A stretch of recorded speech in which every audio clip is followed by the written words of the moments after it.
Okay, for my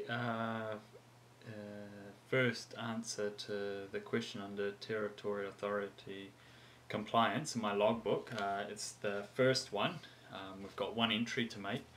I'm going to look at lintels, and I'm going to focus on this house that we've been using, the model, and I'm going to use it in regards to the lintels in the house, and refer it back to this website that we've got here. We've got the Department of Building and Housing. I've gone into the building code compliance documents. I'm looking for anything that they might have on lintels. What are the kind of some of the information behind it, and how do we then sort of obviously understand it and refer it back into our building project. Obviously, there, NZS 3604 is not the document that says you must do it this way. It is just one way of doing it. So I'm going to see how all three kind of work within themselves, and so we can get a better understanding. So what I did, coming into building and Department of Building and Housing, I looked up the building code compliance documents. You can see here, and if we scroll down, you'll see through all of this that we've got all our structures. We've got fire safety, we've got external moistures, we've got safety, we've got hazards, we've got visibility, we've got ventilation, we've got electricity, we've got pipe services. It gives us all the ins and outs of the building.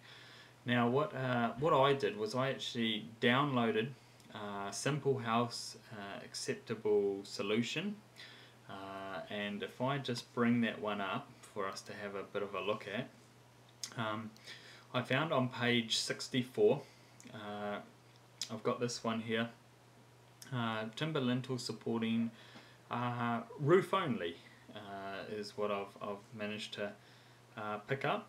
It gives us here talking about load bearing walls, the roof truss, or if it's a skillion roof. It gives us all the information that it talks about. Timber lintel shall be supported at each end of the full thickness of the lintel by the minimum seating dimensions. It gives us all this of how it's going to work, how it's going to sit, how they're all fixed, whether they need double studs, triple studs.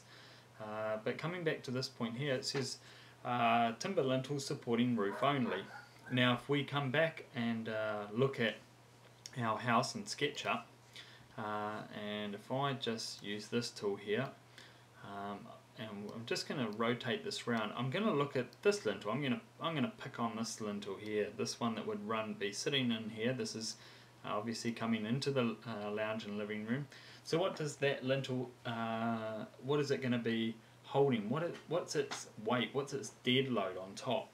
Well, on top, obviously, it's going to have one mid floor.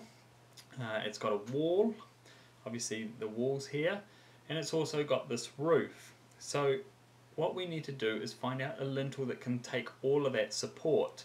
So obviously when I came back to, for example, in here, looking at our lintel, this is only supporting a roof only. So if I looked at, say, we're in a light roof, so metal profile or metal tile, yep, light roof. We're under the loaded dimension of 3, which I will explain. And if I came along here, we need to find out, I believe it's at the moment the lintel that we would need, looking back at SketchUp. If we just tilt this up just a fraction, we grab our measuring tape, we take this point here to this point here, and we're looking about 3 meters. So bringing it back to here, what we do, we just bring this one back. So 3 meters, so at the moment we've got 240 by 45 or 240 by 90. That's only roof only, so that doesn't really give us the scope. We know there's going to be more weight coming onto that lintel, which means it's more than likely that we're probably actually going to have to go up to this 290. But let's just see if when we add the wall and when we add the roof into it, the floor into it, let's see if it actually pushes us up into this 290 bracket, shall we? So what we'll do now, let's go into 3604 to give us a bit more of a helping hand. Here we are. we come into 3604. Let me just bring that up. We've got our walls here. Now lintels supporting floor only. So before, and obviously in the basic house section in the Department of Building and Housing, it was talking about the roof only. Now we've got the floor only. So what I'm going to do, I'm going to quickly scroll up here, and we're going to bring it right up to this very point, and it says lintels supporting roof, wall and floor. Now I want this particular table, I want the yellow table. Why do I want this yellow table? Because I'm after this particular point here.